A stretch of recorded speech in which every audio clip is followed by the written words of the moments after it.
नमस्कार दोस्तों, तो आप सभी एनसीईआरटी की बुक्स क्लास 6 से लेकर 12th क्लास का पढ़ते हैं और इस सीरीज में बहुत सारी बुक भी आप लोगों ने देखी होगी।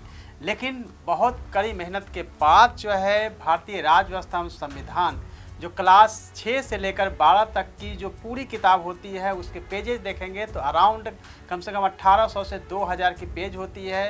उसको देखते हुए मैंने एक बुक जो है एनसीईआरटी की पाठशाला जो कि आपके लिए लिखा है भारत का संविधान एवं राज्य व्यवस्था। यह बुक जो है आपके सामने एक वीक में अवेलेबल हो जाएगी। यह प्रिंटिंग में है और अमेजॉन और फ्लिपकार्ट से आप इसको ले सकते हैं। रही बात राज्य व्यवस्था की, तो आपको समझना पड़ेगा कि इसमें जो चैप्टर्स होते हैं, ख़ास तौर से जब आप देखेंगे लक्ष्मीकांत की बुक जिसमें कि 90 के आसपास चैप्टर्स हैं, लेकिन जो बहुत सारे रिलेवेंट चैप्टर्स हैं उसको देखने की ज़रूरत है। जिसमें कि आप देखेंगे कि भारतीय संविधान में जो क्वेश्चन जहाँ से पूछे जाते हैं वो है प्रियम्बल जो है जहाँ से क्वेश्चन पूछे जाते हैं। सो आप सबसे पहले प्रियम्बल को देखिए, साथ ही fundamental rights, directive principle of state, president, vice president, governor, parliament, amendment यानी कि संविधान संशोधन, पंचायती राज व्यवस्था और अनुसूचियाँ, यह जो टोटल 10 चैप्टर है जहाँ से ही क्वेश्चन पूछे जाते हैं, उसी को ध्यान में रखते हुए जब मैंने एनसीईआरटी जब लिखा है तो उसी के हिसाब से जो इम्पोर्टेंट चैप्टर्स हैं उसको अधिक से अधिक हाईलाइट करने की कोशिश की गई है।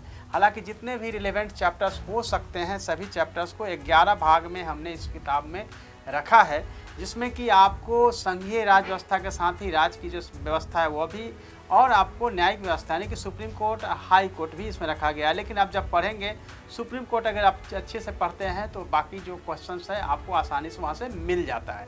तो यह आप हमेशा ध्यान रखेंगे कि संविधान को पढ़ते समय आपको बिल्कुल ही किसी भी बुक को 1/3 एरिया ही पढ़ना होता है। जब एनसीईआरटी की बात आती है जहाँ से यूपीएससी और सभी स्टेट पीसीएस सहित जो भी कॉम्पिटिटिव एग्जाम्स होते हैं उसमें क्वेश्चन जो पूछे जाते हैं वो एनसीईआरटी से पूछा जाता है।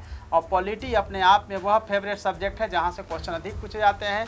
तो यह जो किताब आपके सामने मैं लेकर आया हूँ एनसीईआरटी की पाठशाला, एक बार आप ज़रूर इसको परचेज कीजिए और रिव्यू भी दीजिए कि यह किताब कैसी है, ताकि मैं आपके लिए हिस्ट्री एंड कल्चर, ज्योग्राफी और साइंस की किताब भी आपके सामने जल्दी ही लेकर आ सकूं। यदि इसका पॉजिटिव रिस्पांस रहा तो जल्दी ही बाकी किताब भी आपके सामने आएगी। यह प्रभात प्रकाशन की ओर से पब्लिश की गई है, जिस बुक को आपको पढ़ना ज़रूरी है। इस बुक की दूसरी खासियत है, यह बुक जो है वो हाईलाइट भी की गई है और मल्टी कलर में है, यानी कि आप इसमें देखेंगे कि जो इम्पोर्टेंस सेगमेंट्स है, जो चैप्टर्स हैं, उसको रेड कलर में हाईलाइट किया गया है। तो इतनी सारी चीज़ें आपके लिए थी जिसको कि आपको पढ़ते समय जो मैंने इम्पोर्टेंट चैप्टर्स बताए थे उसको भी देखना बहुत ज़रूरी है। All the best, thank you so much.